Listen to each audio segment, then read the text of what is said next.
ठीक है, mean arterial pressure. Mean arterial pressure के बारे में पढ़ते हैं। मीन का क्या मतलब होता है? मीन का मतलब होता है एवरेज। आर्टीरियल का क्या मतलब है कि आपके आर्टरी पे प्रेशर कितना है। तो मीन आर्टीरियल प्रेशर बेसिकली हमारे पास ना एक फार्मूला है। मीन आर्टीरियल प्रेशर हमारे पास diastolic blood pressure, diastolic blood pressure ये आप लोग लिख लो, सही है। डायस्टोलिक ब्लड प्रेशर, फिर इसके बाद जो है ना हमारे पास प्लस 1/3 पल्स प्रेशर। ठीक है। अब जो बेसिकली डायस्टोलिक ब्लड प्रेशर हमने बेसिकली किया कि आपके पास जो सिस्टोली और डायस्टोली के बारे में हमने पढ़ा। अब प्रेशर क्या है, वो प्रेशर हम आगे पढ़ेंगे। नेक्स्ट टॉपिक जो है ना इसके बाद जो आ रहा है वो हमारे पास इसी के बारे में। तो पहले इसको समझे कि डायस्टोलिक ब्लड प्रेशर बेसिकली हमारे पास सिस्टोलिक और डायस्टोलिक प्रेशर कितना होता है। सिस्टोलिक जो होता है ना वो हमारे पास नॉर्मली 120 होता है, ठीक है ना। और डायस्टोलिक हमारे पास ना 80 होता है नॉर्मली, ठीक है। और तो जो अब हमने एवरेज निकालना है, ठीक है ना। तो हमारे पास ना डायस्टोलिक ब्लड प्रेशर कितना है, 80 प्लस 1/3 अपनी जगह पे। और जो पल्स प्रेशर है ये आगे हम पढ़ेंगे भी, लेकिन यहाँ पे आप लोगों को मैं बता रहा हूँ कि पल्स प्रेशर जो है ना वो है हमारे पास systolic blood pressure, systolic blood pressure minus diastolic blood pressure,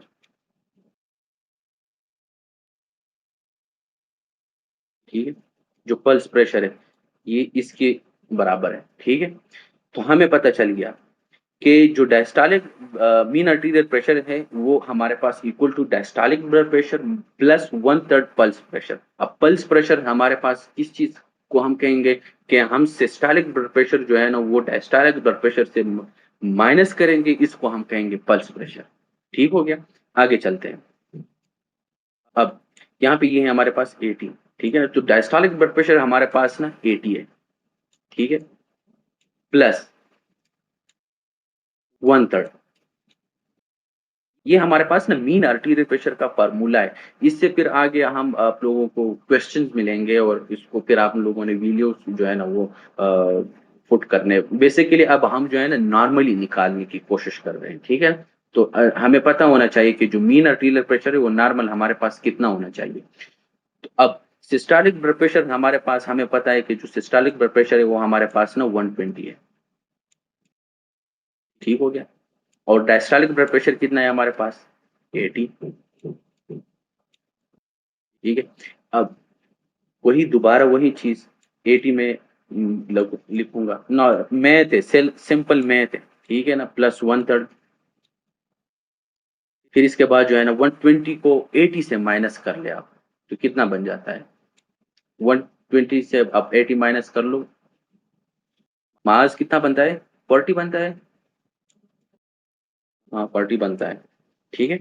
अब फिर इसके बाद जो है ना आप वही चीज है 80 प्लस, अब इसको जो है ना मैं ऊपर कर दूंगा, ये इसके साथ मल्टीप्लाई करना है हमने ना। तो 40 डिवाइड बाई 3, ठीक हो गया। अब जो मीन आर्टीरियल प्रेशर जो है ना वो हमारे पास 80 प्लस, ये आप इस पे डिवाइड कर दो कितना आता है, आई थिंक 13 आता है, ठीक हो गया। तो मीन आर्टीरियल प्रेशर हमारे पास, इसको आप ऐड कर ले, 80 प्लस वो 30 equal to 93 M M H G, ठीक है। तो ये रह गया। तो जो मीन आर्टीरियल प्रेशर हमें पता लग गया कि जो मीन एवरेज है आपका आर्टीरियल प्रेशर में कितना है नॉर्मली, तो वो है 93 mmHg, ठीक है। अब हम दोबारा उसकी तरफ चले जाएंगे, पीपीटी की तरफ। ठीक हो गया। तो मीन आर्टीरियल प्रेशर, जो कार्डिक आउटपुट है ये हमारे पास mean arterial pressure minus right atrial pressure, ठीक है ना। अब राइट एट्रियल प्रेशर का क्या मतलब होता है कि आपका जो राइट एट्रियम है उसमें प्रेशर कितना है, तो वो और इसको हम माइनस करेंगे, फिर उसको हम टोटल पेरिफेरल रेजिस्टेंस पे जो है ना डिवाइड करेंगे, ठीक है। अब मैं दोबारा ये टोटल पेरिफेरल रेजिस्टेंस की तरफ मैं बाद में आता हूँ, लेकिन पहले हमें रेजिस्टेंस की पता होना चाहिए कि है रेजिस्टेंस है क्या। हमारे पास ना एक भाई था और उस भाई का नाम था ना वॉइसलेस, नाम बड़ा मुश्किल है, वॉइसलेस है कि पता नहीं क्या है।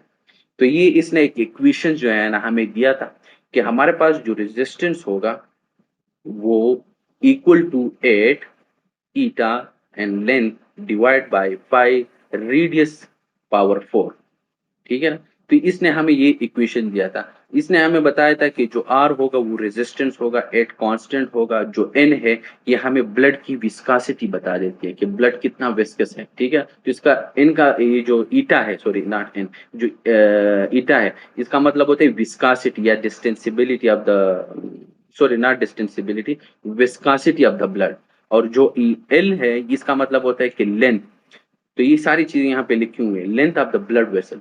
और जो ये रेजिस्टेंस होगा वो डायरेक्टली प्रोपोर्शनल होगा विस्कासिटी ऑफ द ब्लड, और रेजिस्टेंस जो होगा वो डायरेक्टली प्रोपोर्शनल होगा लेंथ ऑफ द वेसल, जो है ना उसको डायरेक्टली प्रोपोर्शनल है। लेकिन यूनिवर्सली प्रोपोर्शनल है रेडियस की पावर 4। अब ये डायरेक्शनल और यूनिवर्सली प्रोपोर्शनल का तो आप लोगों को पता होगा कि अगर आप इस चीज को इंक्रीज कर देते हो या इस चीज को इंक्रीज करते हो तो रेजिस्टेंस इंक्रीज होगा। डायरेक्टली प्रोपोर्शनल का ये मतलब होता है अगर आप लेंथ को इंक्रीज कर देते हो तो रेजिस्टेंस भी डिक्रीज हो। इनवर्सली का मतलब ये होता है कि अगर आप इसको इंक्रीज कर देते हो या इसको इंक्रीज कर देते हो तो ये डिक्रीज हो जाएगा, अगर ये डिक्रीज कर देते हो रेडियस को तो ये इंक्रीज हो जाएगा। ये इनवर्सली और डायरेक्टली प्रोपोर्शनल का ये मतलब होता है, आई थिंक क्या आप लोगों को नहीं पता है। ठीक हो गया। तो देख, अब हमें ना रेजिस्टेंस हमें पता चल गया कि जो आर होगा वो विस्कासिटी, जो ब्लड की जो विस्कासिटी है वो डायरेक्टली प्रोपोर्शनल होगा। अगर आप फॉर एग्जांपल विस्कासिटी नॉर्मली, वैसे हमारे पास ब्लड इतना विस्कस और इतना ये कभी इंक्रीज नहीं होता है। हाँ पैथोलॉजी है हमारे पास, जब पैथोलॉजी हो जाती है तो उसमें हमारे पास ना ब्लड की जो विस्कासिटी है वो इंक्रीज होती है। फॉर एग्जाम्पल अगर मेरे साथ में विस्कासिटी इंक्रीज हो जाती है तो फॉर एग्जाम्पल हमारे पास ना पॉलीसाइथीनिया है, हमारे पास ना आरबीसी की जो नंबर है वो इंक्रीज हो जाती है, ठीक है ना। तो उसमें जो ब्लड है ना वो विस्कस हो जाता है। जैसे कि हमारे पास ना डिजीज है मल्टीपल माइलोमा है, तो उसमें भी विस्कासिटी, जो ब्लड की विस्कासिटी ना वो इंक्रीज होती है, ठीक है ना। और डिक्रीज का मतलब क्या होता है, अगर आप फॉर एग्जाम्पल जो विस्कासिटी है वो आप डिक्रीज कर देते हो तो उसमें हमारे पास और क्या हो सकता है, अनीमिया है। आप आरबीसी की जो है ना वो काउंट कम कर दो तो इसको हम कहेंगे कहना कि ये अनीमिया है। तो जब आप अनीमिया आपके पास होगा, severe anaemia, specially severe anaemia हो, तो उसमें जो ब्लड की जो विस्कासिटी है ना वो डिक्रीज होती है, ठीक है ना। तो ये पैथोलॉजी है, normally it not gonna be change, okay. ये कभी भी चेंज नहीं होती है आपकी जो विस्कासिटी है, ठीक है ना, नॉर्मली अगर हम बात करें। लेकिन अगर पैथोलॉजी आ जाती है तो ऑब्वियसली वो तो जाहिर सी बात है चेंज हो जाएगा, ठीक है। और लेंथ जो है ना, अगर आप जितना लेंथ को इंक्रीज कर दोगे तो रेजिस्टेंस इंक्रीज हो जाएगा, ठीक है। अब ये सारी चीजें हमने, और इसका एक और जो अहम पॉइंट वो ये है कि जो रेजिस्टेंस होगा ना इसका जो स्ट्रॉन्ग रिलेशन है ना वो हमारे पास रेडियस, जो रेडियस की पावर 4 है इसके साथ बहुत बड़ा स्ट्रांगली रिलेशन है। आगे हम अब हम करेंगे ना कि हमारे पास ना इसको हम अप्लाई करेंगे, हमारे पास ना कुछ सीरीज में है और कुछ पैरेलल में है, ठीक है ना। तो वो हम करेंगे। फॉर एग्जांपल अगर मैं इस रेडियस को जो है ना थोड़ा सा मतलब मैं इंक्रीज कर देता हूँ, इसको मैं फॉर एग्जांपल आर की जगह मैं 2 लिख देता हूँ। अगर मेरे पास ना रेडियस 2 हो गया, एग्जांपल, ये एग्जांपल हम फॉलो कर रहे हैं, ठीक है ना, इस एग्जांपल को हम करेंगे, ठीक है ना। तो अगर मैं फॉर एग्जांपल इस रेडियस को, जो फॉर एग्जांपल है जो वेसल की जो रेडियस है, ये वेसल्स है।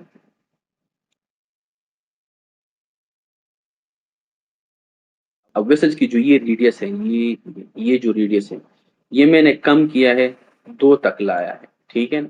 अब मैंने इसको 2 किया, डिक्रीज किया है। अब हम, क्योंकि हमने फॉलो करना है ना, अप्लाई करनी है कि ये रेडियस किस तरह इंक्रीज होगा। अब जो पाई है वो रेडियस के पावर 4 है, तो जब अब मैंने इसको 2 किया है, अब इसको मैं के पावर 4, मैथ का रूल है कि आप 2 जो है ना 2 वो 4 बार आप लिख ले, मल्टीप्लाई बाय 2, मल्टीप्लाई बाय 2 और मल्टीप्लाई बाय 2। तो ये कितने बनते? 2, 2 मल्टीप्लाई बाय 2 4, 4 8, 8 मल्टीप्लाई बाय 2 16। देखिए 16 जो है ना हमारे पास, तो ये हमारे पास अब रेजिस्टेंस जो होगा वो 16 टाइम जो है ना वो मोर होगा, इंक्रीज होगा। तो देखिए वही चीज है कि अगर मेरे पास जो ब्लड वेसल्स है उसका जो रेडियस है वो मैंने डिक्रीज किया बाय फैक्टर 2, डिक्रीज किया, तो जो रेजिस्टेंस होगा वो कितना इंक्रीज होगा? 16, मोर देन 16, यानी 16 टाइम्स मोर वो हमारे पास इंक्रीज हो जाएगा। ठीक है, तो अब हमारे पास में जो रेजिस्टेंस है इसमें हमारे पास एक है सीरीज में और एक है पैरेलल में। ठीक है ना, तो इसको हम थोड़ा सा अब कर देते हैं। मैं एक मिनट में पीछे ब्लैक बोर्ड की तरफ चला जाता हूँ, उधर से आप लोगों को समझ आ जाएगा। ठीक है, तो रेजिस्टेंस का आप लोगों की समझ आ गई कि रेजिस्टेंस क्या है। ठीक है, अब हम सीरीज और पैरेलल की बात करेंगे। ठीक है,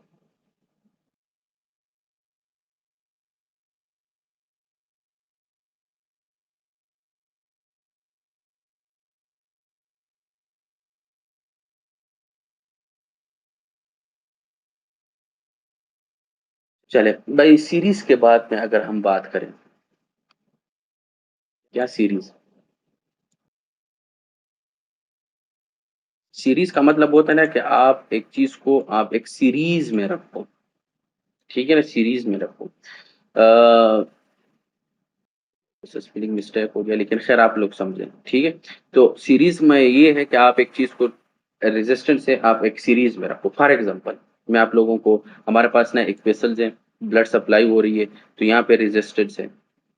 ठीक है ना, फिर इसके बाद यहाँ पे, फिर इसके बाद जो है ना यहाँ पे ब्लड यहाँ से यहाँ चला जाता है। ठीक है, इस रेजिस्टेंस को मैंने R1 दिया, इसको मैंने R2 दे दिया। ठीक है, इसको मैंने R3 दे दिया। ये रेजिस्टेंस, R का मतलब होता है रेजिस्टेंस। ठीक है,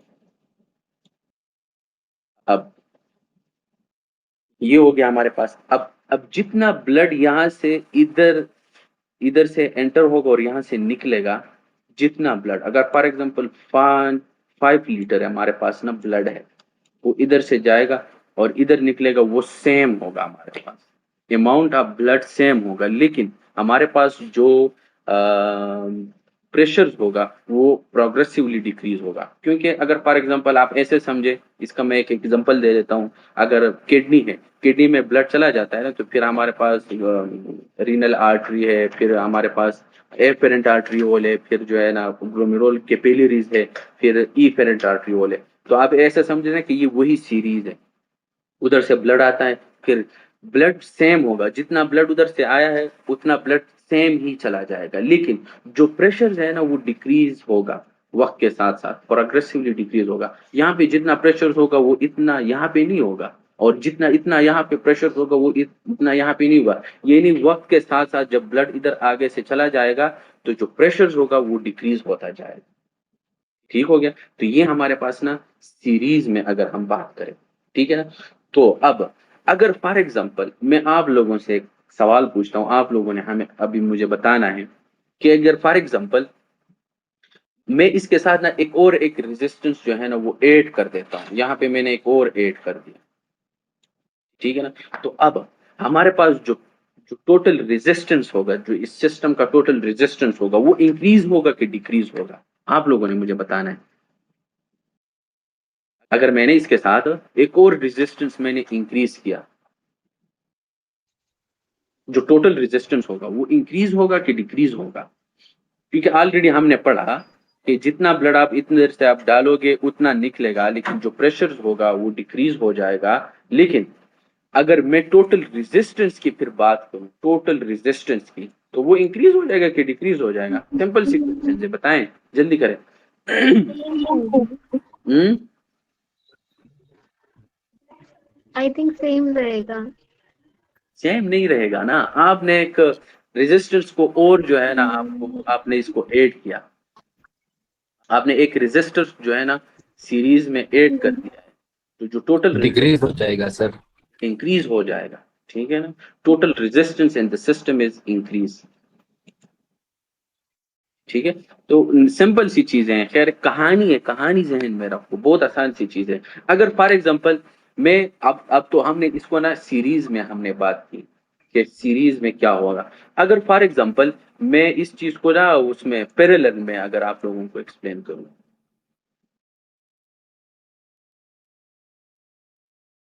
पैरेलल का मतलब ये होता है ना कि आप अब आपके पास जो चीज है पैरेलल, सही है, फीलिंग थोड़ी मुश्किल हो सकती है लेकिन आप लोग समझो खैर। फॉर एग्जाम्पल मेरे पास ब्लड है, वो इधर से आ रहा है, ठीक है ना, वो इसमें जाएगा, इसमें भी जाएगा, इसमें जाएगा या इसमें जाएगा, और फिर आके एक पॉइंट पे जो है ना ये सारे मिल जाते हैं। ठीक है, इधर से ब्लड आया,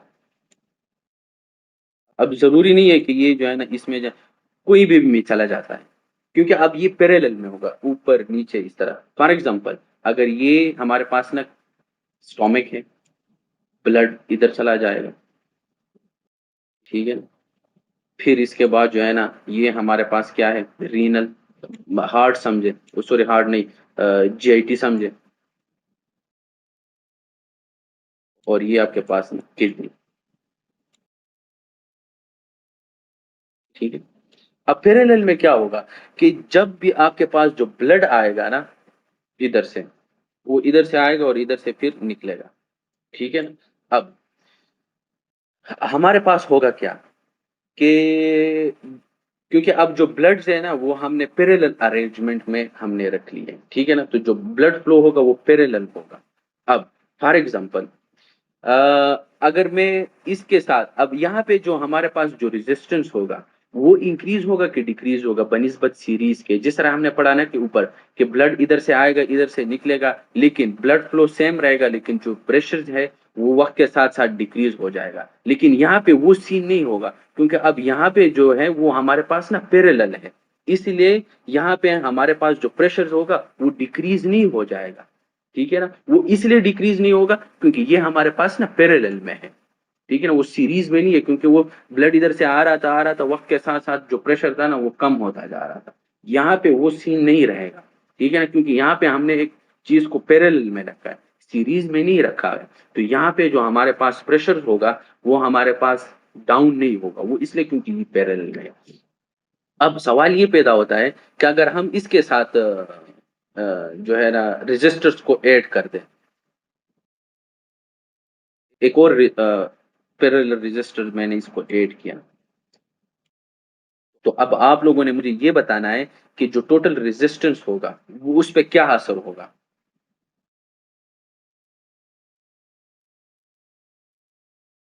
इंक्रीज होगा या डिक्रीज होगा। हम्म, डिक्रीज। पैरेलल में डिक्रीज हो जाएगा, वेरी गुड, हम्म। ठीक हो गया।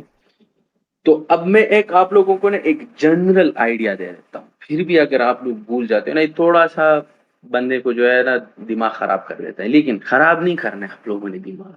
मैं एक आइडिया दे देता हूँ, वो आइडिया ये है ना कि अगर हम सीरीज की बात करें ना, अगर इफ जनरल रूल है, मैंने जो अपने लिए लिखा था वो मैं आप लोगों को बता रहा हूँ कि जनरल रूल रूल ये है कि total resistance is always greater than any component in series. सही है, ग्रेटर होगा, आप लोग समझ लो कि जो सीरीज में टोटल जो रेजिस्टेंस होगा वो इंक्रीज होगा। ये आप लोग लिखो अपने लिए कि बाद में आप लोग ना भूल जाए। सीरीज में हमारे पास ग्रेटर होगा, पैरेलल में हमारे पास जो टोटल रेजिस्टेंस होगा वो डिक्रीज होगा। ठीक है ना, समझ आ गया है। तो ये हमारे पास ना सीरीज में हमने ये बात की, फिर इसके बाद जो है ना ये हमारे पास पैरेलल की बात हमने की। ठीक है ना, ठीक है। ये सारी चीज़ें आप लोग रीड करोगे तो फिर आप लोगों को समझ आ जाएगा। ठीक हो गया? फिर इसके बाद जो है ना हमारे पास ना इसको कर देते हैं, फिर खत्म कर देते हैं क्लास। सही है?